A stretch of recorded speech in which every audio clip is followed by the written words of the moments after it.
Hello everyone, in this video I'll be ranking the best beastmaster animal companions in Baldur's Gate 3 on a tier list. So we got 5 different choices here. I'll be showcasing them in the game itself as they have some pretty cool interactions between each other. And what's nice about all the beastmaster companions is you can actually upcast aid on all of them, giving them an extra 25 health, as well as cast the Hero's Feast to give them an additional 13 health, and this also applies to Find Familiars, so you can make them quite tanky. The first one we're going to be looking at is the bear companion. Now, a cool feature of the bear is that it can actually summon in another bear too at level 11.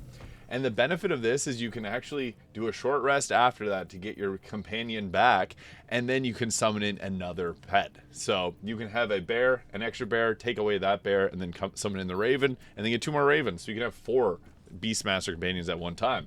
So with the bear, it actually is, I would say, one of the better ones. So this itself starts off with a 15 strength. It gets a nice +2 to that. It has 10 dexterity, 14 constitution, 2 intelligence, 12 wisdom, and 7 charisma. And it gets a benefit to some of its stats there as it levels up. So the Ursa Ingens there, I guess I'll just switch to the bear and show you what it looks like. So it's got this funky armor on. All of them are going to get armor on their appearance there. So some people don't like it. I've gotten comments about that in the past, but the big benefit of the bear is the goading roar, which what it does is it makes all enemies have to target the bear, and they'll get disadvantage on attack rolls against anyone that's not the bear. So this can be good for tanking. It lasts for 2 turns, and it has a wisdom save. So some enemies will resist that, but it'll allow you to give yourself a bit of, as you can see, it does a pretty good area of effect there. So that's going to help with directing aggro towards the bear. And then it also has the Ursine reinforcements there. So the bear gets a level 7 bear. So this is the weaker version of the bear that we would have had previously. You don't get to control the summoned in bear. Same with the raven companion. You don't get to control them. But it's a nice addition. And it deals a good bit of damage. It has 39 health there, whereas our bear has 99. And again, you can upcast aid and Hero's Feast to give them a bit of extra health. Now at level 5, it gets a honeyed paws, and this can actually help you cheese early game by stealing Voss's sword in Act 1. So what this does is it attacks, and it disarms the target. And if it isn't holding any enemies, or isn't holding a weapon, you can knock them prone. A little synergy is if you have plant growth set up, the enemy that's knocked prone can't actually get up because they don't have the movement speed to be able to get up. So these work together really well. So don't be afraid to use that because plant growth doesn't require concentration, and it works really well with that. So the bear itself also gets the praise sense. So, I mean, all the companions get the praise sense, so they deal an additional 1d6 of damage to creatures that are marked with the hunter's mark. So that's really nice. Now, early in the game, the bear doesn't have a whole lot of extra health. That's the only downside to it, is it seems to lack a little bit of health, which is fine. But yeah, level 5, it gets that honeyed paws, and then it also gets additional health points. And then once we make it all the way up to level 11, it gets that 99 health. Typically, when you run a beastmaster, you want to have at least level 11 of the class, and I would recommend adding in the war cleric to get those bonus action attacks. But it's really nice to have the bear because it's going to be able to tank for us. It gets that extra bear as well, and it can goad enemies into attacking it. So that is the biggest benefit of it.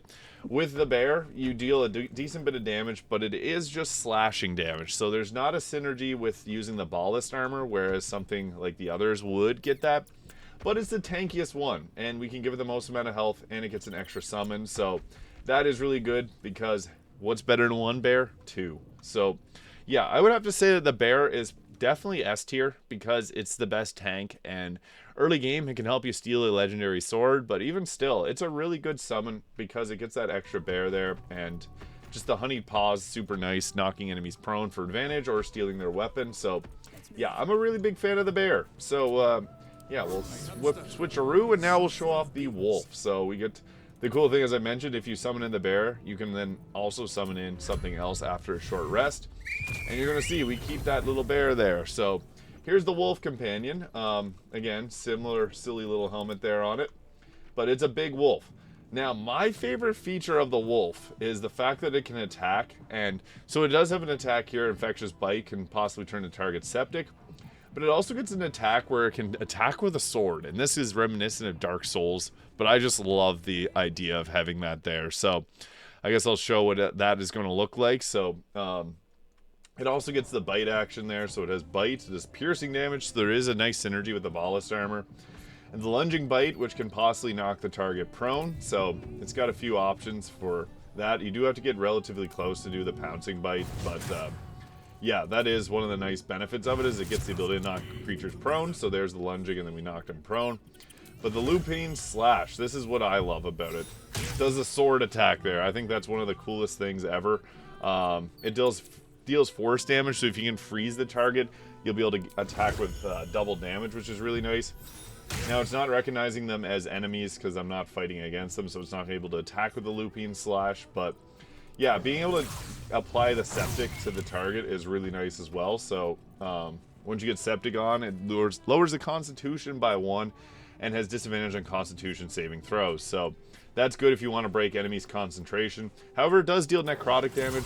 The only downside in necrotic damage is it's not that amazing overall because there's so many things that resist necrotic damage. But then we also got force damage, so we don't have to worry too much about that. So yeah, you can go with your regular old bites if they're going to be resistant to it. Lunging bite if you're up close to be able to knock them prone. And then I think that this is the coolest looking attack in the game. So or not in the game, but this is one of the coolest beastmaster attacks because you're able to attack with a sword. Like, that itself makes me want to put it in the S tier. But the wolf itself, being one of the most common beastmaster pets, I wouldn't say it's that amazing. However, it does do piercing damage, so like I'm running a build here. You can check out the build guide. I'll be posting that later today. But with ballast armor, dealing double damage on your piercing attacks. And I also really like to have the Shara Spear of the Evening alongside that. They just work together really well. So the big wolfo is quite nice, but I don't think it's that strong in comparison to some of the others on this list. So the wolf, I would have to say, is probably B to A tier. With the sword attack, I would say A tier because that sword attack is pretty freaking cool, but it's just not as strong as some of the other options. 2d6 plus 6 of force damage is nice, and it does have 91 health, which is a good amount of health overall. Not as high as the bear, but still a decent bit. So yeah, the wolfo is a good boy, but we like Scratch. Scratch is goodest boy. So we'll do a little short rest, and then we can pop in our next companion, and we will be looking at the Raven. I love the Raven. This is, I would say, one of the best options for a Beastmaster companion because, okay, one, here's the bird itself. It gets the bad omen, so you can curse a target from range, and when you curse them, they get the Curse of the Dire Raven, which gives attack rolls against it advantage, and you can do that from a range, so that's nice. But it also can rend vision and blind targets, so that's nice. It's got the peck attack, so it does 2d4 piercing plus 1d6 plus 2 piercing. So having that as an attack's nice with the ballast armor. We're not going to see the benefit of it because these aren't considered enemies to give the vulnerability to. But what's also huge about the Raven, besides it looking like Loki, the god of mischief there, it can also summon in 2 extra Ravens. Similar to the Bear Boy, we can't actually control the Corvuses, but that's 2 extra birds that you can upcast. So you can upcast the, or put Hero's Feast to give an extra 13, and then the upcasted A to give an extra 25 health. So then they become super tanky at that point. But typically with the bird, the nice thing about it is it can apply blindness to targets, giving them disadvantage on their attack rolls, but giving us advantage on attack rolls against them. It takes a little bit to hit with it, but once you do, you're going to blind them, and that's really nice. So Rend Vision is my favorite attack to go with the birds because you can just apply blind really easy. And then if not, we also got the Bad Omen there to also apply the Curse, which will give us the advantage on attack rolls against it. So this is just great for setting it up on your other allies. Also, this bird looks cool with the blue colored wings and that helmet. I just think that the crow itself is super useful. It's more so of a support unit, and then also it flies around, so you can use that to kind of fly over things, and it doesn't get stuck like the other animal companions do. If you're going to be upcasting Aid, I would also recommend having an extra person join your party in the camp, upcast Aid and Hero's Feast, so then you get both of those spells, and then unassign that player. You get to keep all the benefits, so all that extra health gets given to its 3 summons. So hypothetically, we can have 4 summons with that extra health if we play our cards right. That itself is really nice, and I would say that the Ravens... Oh, we got the Raven flying on top of each other there. The Ravens, I would say that the Ravens are probably S tier, just because piercing damage, 1, super useful with the ballast armor, and this build works great because if you use a weapon like this, which is piercing damage, and a cross or a bow, which is piercing damage, you're going to be dealing double damage with all these. And then that's 3 extra bodies to get aid, so that it actually can give you more health than the bear would have. And you can do it with the bear. So, yeah, obviously the ravens are extremely useful. And they're also fun to use because flying around, being able to blind your targets multiple times, that's quite nice.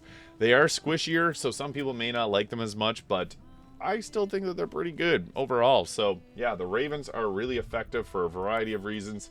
I'm just going to load the game there because we got to summon in the boar and the spider next. And what's interesting about the boar is it's a bit of a similarity to the berserker barbarian because they can rage.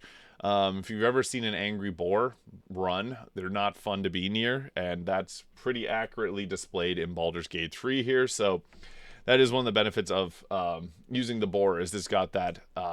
it can charge and it can rage. So at level 5 is when it unlocks the rage and it can go into a frenzy, giving an increase in its damage by 2. The only downside to the boar is you'd think it would do piercing damage, but it actually does not. It does slashing damage, which is one of the worst damage types in the game. With bludgeoning, there's actually a lot of enemies that are weak to bludgeoning, but we don't get that same benefit here. So I'll summon in our little pig-o boy. He also gets the prey scent. All of them get the prey scent, but 85 health is not bad. We got this big boar here. It's got that helmet on. So yeah, with this, it's got the boar charge, the rage, similar to the barbarian. You can't do this outside of combat, so I can't show you it, but it increases its size. It's kind of cool. It also has kick up mud, so you can use that to be able to slap them with mud. And whenever that happens, halves the movement speed, reduces armor class and dexterity saving throws by 2. So you can do that big poo attack there and give a bit of an advantage to your team. That does use an action and it's a dex save, so early game that might not hit very often, but I guess you don't get that until level 11, so I guess yeah, that doesn't make much of a worry. But the boar charge is cool because you can knock everyone prone. We can't actually attack an ally, so hey, I was able to hit Jahara there. So yeah, the boar charge is kind of like its basic attack that we want to be using as much as possible because it's going to knock the targets prone. Yeah, it does slashing damage though, which is kind of weaker in terms of the overall damage output. I would have to say that this one is okay at best. Being able to rage is cool, but yeah, the damage output of the boar just doesn't compare to like even the raven or even the wolf, I would say. So that is the only downside to the boar is its attacks are not great. 1d4 plus 1 slashing for the charge. It's a tusk attack, which should be piercing. If you think about it, it's going to attack with its tusk. That would pierce, but it's slashing. 1d6 plus 2. Kick up mud is this best use attack, but it's only available at level 11. When you have things like the bear that can summon another bear, or the bird that can summon in 2 birds. This one kind of is just lackluster. So on the list of them, I might actually move the wolf up to A tier and put the boar in the B tier. B for, this is the boar tier.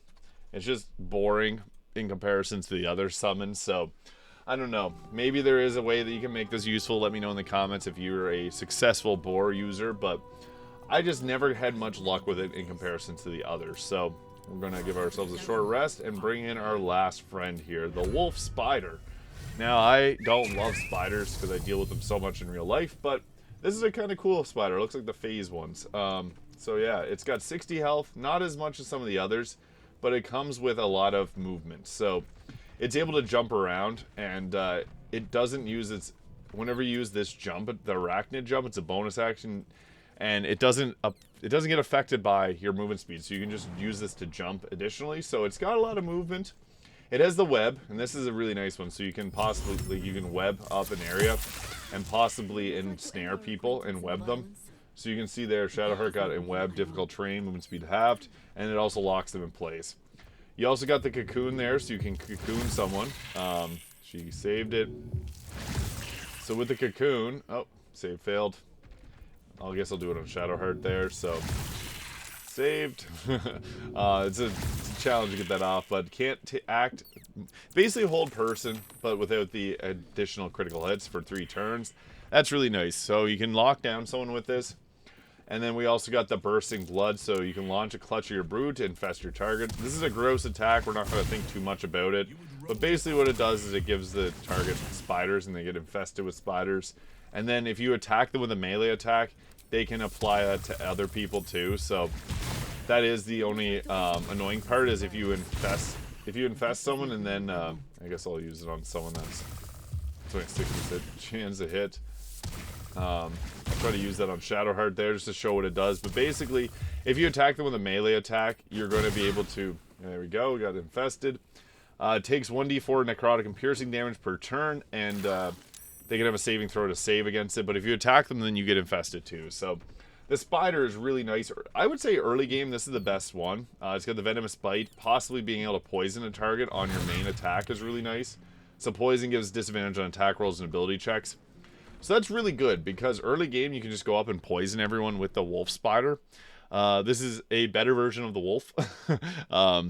Early game, the spider's probably the best by far, I would say, because it's got that. It's got cocoon at level 5, so it's actually quite useful. And it's got that jump as well, so the arachnid jump being a nice little feature of it. You'd be able to jump as a bonus action, get around.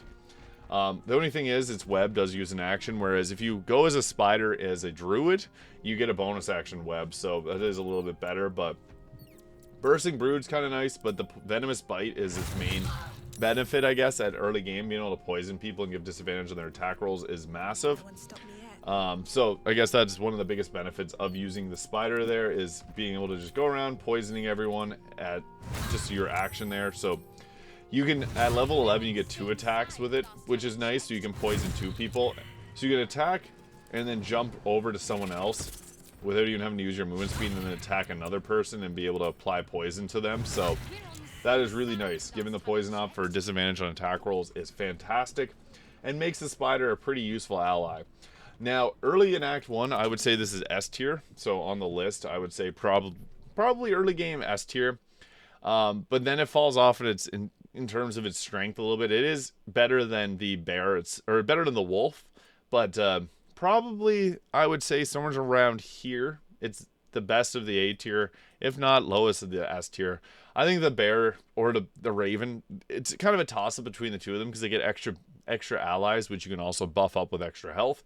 The bear being the tanky option, but the bird's also quite tanky because it can apply blind to a bunch of targets. So they both are nice to keep your party alive longer. I would say the spider's probably top of the A tier to S tier. Maybe I'll just throw it in the A tier there just to play it safe. Yeah, I do think that the best ones are the raven and the bird. And as you saw there, you can summon in the bear, short rest, and then summon in the bird and get 4 of them. So that is the best of both worlds. You can get both the bear and the bird. So yeah, that is the best ranger companions in Baldur's Gate 3 ranked on a tier list. There's only 5 of them, but I want to go in depth as possible with these and talk about them. So yeah, there it is. If you found this video useful, please hit the subscribe button below. It means a lot to me. Thank you so much for watching, and I'll see you all in the next video.